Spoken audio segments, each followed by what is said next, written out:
Hello friends, मैं जाकिर अब्बास आज आपके लिए जो न्यूज़ लेकर आया हूँ। आज की हमारी न्यूज़ का जो संबंध रहने वाला है, आज जो गहलोत सरकार ने बजट सत्र पेश करते हुए एक पूरे हिंदुस्तान के अंदर हलचल मचा दी है कि गहलोत सरकार ने एक बड़ी अनाउंसमेंट की है। 2004 के बाद जो भी नियुक्तियां हुई हैं राज्य सरकार के अंदर, यानी कि राजस्थान सरकार के अंदर, गहलोत सरकार अब उन सभी कर्मचारियों को ओपीएस ओल्ड पेंशन स्कीम के तहत सभी सुविधाएं उपलब्ध कराने जा रही है, जो 2004 से पहले के कर्मचारियों को उपलब्ध। पता ही है कि 2004 में मौजूदा सरकार यानी कि केंद्र सरकार के द्वारा ओल्ड पेंशन स्कीम को खत्म करके न्यू पेंशन स्कीम का निर्माण किया गया था और 2004 अप्रैल 2004 या उसके बाद जो भी भर्तियां होनी है उनमें इस न्यू पेंशन स्कीम को लागू कर दिया गया था। अब ओल्ड पेंशन स्कीम को पूरी तरह से खत्म कर दिया गया था आने वाले सभी सरकारी कर्मचारियों के लिए। लेकिन इस मुहिम में अब बड़ा फेरबदल किया गया है, क्योंकि बार बार सरकारी कर्मचारियों के द्वारा इस चीज की मांग की जा रही थी, बार बार इस मुद्दे को उठाया जाता था कि हमें भाई ओल्ड पेंशन स्कीम ही प्रोवाइड की जाए, हमें न्यू पेंशन स्कीम का कोई बेनिफिट नहीं चाहिए, क्योंकि हमारे लिए बिल्कुल और बिल्कुल व्यर्थ है, किसी प्रकार से हमारे लिए लाभदायक नहीं है। बार बार ऐसी उनके द्वारा मांग उठाई जा रही थी और आज राजस्थान सरकार ने सबसे पहले इसमें कदम बढ़ाते हुए उनकी मांगों को स्वीकार कर लिया है। साथियों, मैं आपको बता देना चाहता हूं, ये नेशनल पेंशन स्कीम का जो के खिलाफ आंदोलन और जो भी मुहिम चलाई जा रही है, केवल और केवल राजस्थान सरकार में नहीं बल्कि पूरे भारतवर्ष में हरियाणा, यूपी, राजस्थान, उत्तराखंड, दिल्ली, पंजाब, जहां जहां भी आप देखेंगे हर जगह इस एनपीएस का विरोध किया जाता है। वहां के सरकारी कर्मचारियों द्वारा आंदोलन किए जाते हैं, रैलियां निकाली जाती हैं और सरकार से बार बार रिक्वेस्ट की जाती है कि जब इस न्यू पेंशन स्कीम का हमें कोई लाभ नहीं मिल रहा है और ये हमारे लिए बिल्कुल भी लाभकारी नहीं है, तो आप इसको बंद क्यों नहीं कर देते हैं। और दूसरी तरफ हमारे सभी नेतागण जो 5 साल, केवल 5 या 5 से कम, केवल और केवल एक बार एमएलए, एमपी या सीएम, पीएम जो भी पोस्ट हासिल कर लेते हैं, उनको लाइफ टाइम पेंशन प्रोवाइड की जाती है ओल्ड पेंशन स्कीम के तहत। और जो कर्मचारी 35-35, 40-40 साल, कम से कम 30-30 साल अपनी सेवाएं सरकार को देते हैं और उनके बदले उनके फ्यूचर को सिक्योर करने के लिए जो डिमांड करते हैं ओल्ड पेंशन स्कीम की, उनको वो प्रोवाइड नहीं कराई जाती। लेते हैं और समझ लेते हैं कि ये ओल्ड पेंशन स्कीम और न्यू पेंशन स्कीम यानी कि एनपीएस वर्सेस ओपीएस क्या है और क्या क्या बेनिफिट हैं, जिसके लिए गवर्नमेंट एम्प्लॉय के द्वारा इस चीज के लिए मांग उठाई जाती है और वे सरकार से बार बार निवेदन करते रहते हैं कि हमें ओल्ड पेंशन स्कीम ही प्रोवाइड कराई जाए। आइए साथियों, बात कर लेते हैं और समझ लेते हैं कि क्या क्या डिफरेंस है ओल्ड पेंशन स्कीम और न्यू पेंशन स्कीम में, जिसके लिए बार बार कर्मचारियों को रोडों पर आना पड़ता है, अपनी आवाज़ उठानी पड़ती है। और देख लेते हैं, समझ लेते हैं और आप भी कोशिश कीजिएगा इसको अच्छे से समझने के लिए कि कौन सी पॉलिसी यानी कि कौन सी ऐसी स्कीम है ये जो कर्मचारियों के लिए बेनिफिट दे सकती है और जिसके लिए कर्मचारी आवाज़ उठा। हम बात कर लेते हैं इसमें रिस्क की। रिस्क फैक्टर किस स्कीम के अंदर ज़्यादा है और किस स्कीम के अंदर कम है, तो मैं आपको बता देना चाहता हूं कि ओल्ड पेंशन स्कीम के अंदर रिस्क है 0%, यानी कि at the time of retirement, जब आप रिटायर होंगे तो आपका जो भी फंड है वो पूरी तरह सेफ है, सिक्योर है ओल्ड पेंशन स्कीम के अंतर्गत।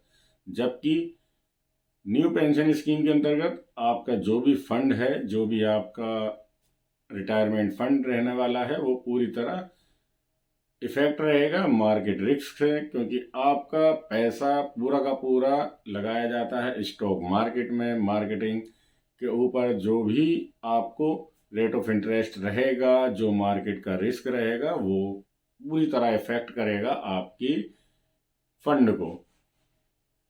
आइए साथियों, अब जानते हैं और समझते हैं what is the main difference between OPS and NPS. OPS, हम अब इसके जो मेन पॉइंट हैं उनको जान लेते हैं। बाकी चर्चा तो बहुत लंबी है साथियों, मगर अभी हम बात कर लेते हैं केवल और केवल खास खास बातों की। ठीक है, सबसे पहले बात कर लेते हैं जो सैलरी में से डिडक्शन किया जाता है। डिडक्शन जो होता है वो केवल और केवल एनपीएस के अंदर ही किया जाता है।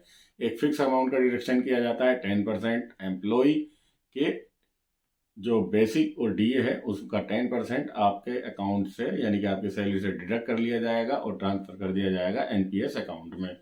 हालांकि यहाँ पर 10% आपका और 14% गवर्नमेंट आपके डीए यानी कि डेली अलाउंसेस और बेसिक पे का 14% गवर्नमेंट भी आपके अकाउंट में ट्रांसफ़र करती है हर माह। एवरी मंथ 10% आपका होगा, 14% गवर्नमेंट का होगा और टोटल 24% आपके अकाउंट में ट्रांसफ़र कर दिया जाएगा एनपीएस अकाउंट में। दूसरी ओर ओल्ड पेंशन स्कीम में किसी तरह की कोई पाबंदी नहीं है, जितना पैसा आप चाहें 500 रुपये से 1.5 लाख तक ओल्ड पेंशन स्कीम के अंदर यहाँ पर किसी प्रकार की कोई पाबंदी नहीं है कि आपको एक फिक्स अमाउंट कटाना है। आपकी मर्जी है, यदि आप अपने फंड में पैसा इकट्ठा करना चाहते हैं तो ठीक है, आप कटाइए, अदरवाइज आपको किसी प्रकार का कोई डिडक्शन कराने की आवश्यकता नहीं है। दूसरी हम बात कर लेते हैं जीपीएफ। तो जीपीएफ गवर्नमेंट प्रोविडेंट फंड। आगे हम बात कर लेते हैं जीपीएफ की। तो साथियों मैं बता देना चाहता हूँ, ओल्ड पेंशन स्कीम के अंदर जीपीएफ की सुविधा आपको उपलब्ध कराई जाती है और न्यू पेंशन स्कीम के अंदर जीपीएफ यानी कि गवर्नमेंट प्रोविडेंट फंड की कोई भी सुविधा किसी प्रकार की उपलब्ध नहीं कराई जाती है। तीसरी हम बात कर लेते हैं पेंशन की गारंटी की। तो यहाँ पर ओल्ड पेंशन स्कीम के अंदर आपको 100% गारंटीड पेंशन प्रोवाइड की जाती है और जो आपकी लास्ट पे होगी यानी कि जिस टाइम आप रिटायरमेंट हुए हैं लगभग उसका 50% आपकी पेंशन फिक्स कर दी जाती है।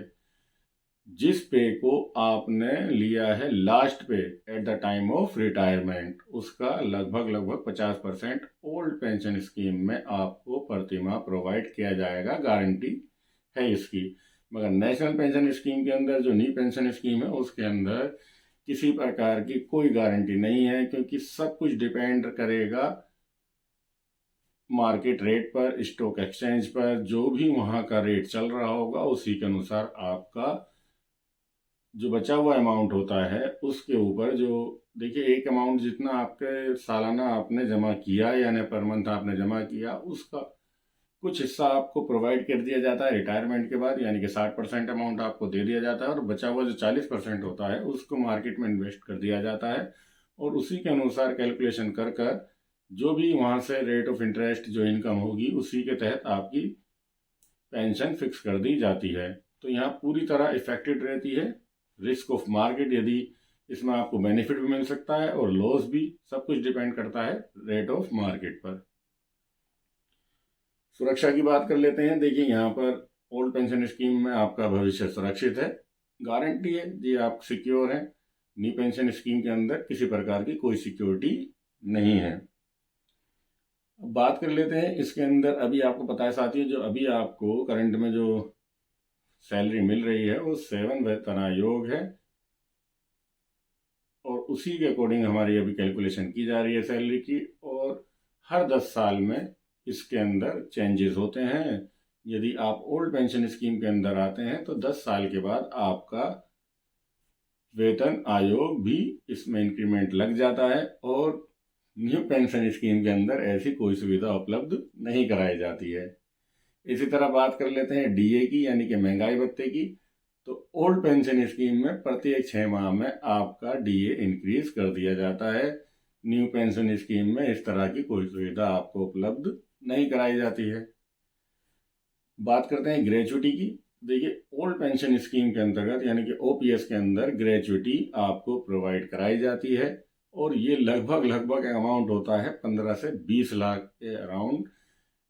15 से 20 साल की सर्विस के जब हम अपनी किसी भी सर्विस डिपार्टमेंट में अपनी सर्विस कर लेते हैं तो हम एलिजिबल हो जाते हैं ग्रेचुटी के।